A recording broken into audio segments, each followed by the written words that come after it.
The bear crawl is one of my all-time favorite exercises to strengthen the core and challenge those deep stabilizers in all parts of your body, from your shoulders to your hips and especially around our spine.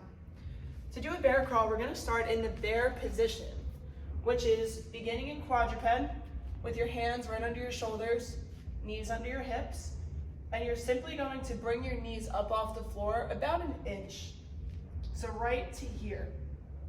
This would be a bear hold.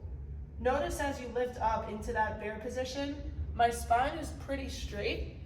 Another variation is you can lift your hips higher off the ground, puts a little bit more weight forward onto your shoulders.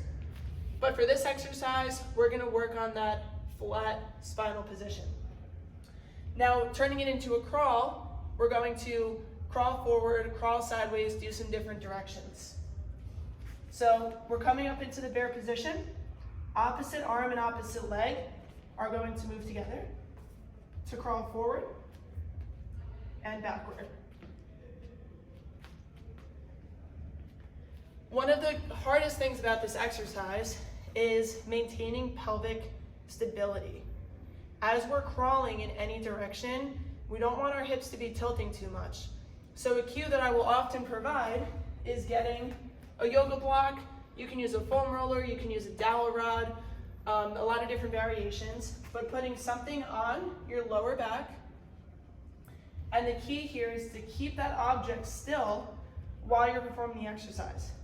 So up into the bear crawl, crawling forward, crawling backward. Notice if I lose stability, that yoga block moves and will eventually fall off. So that's a great way if you're performing this exercise by yourself to kind of check out how you're doing with it. A way that I'll progress this exercise is doing it in different directions.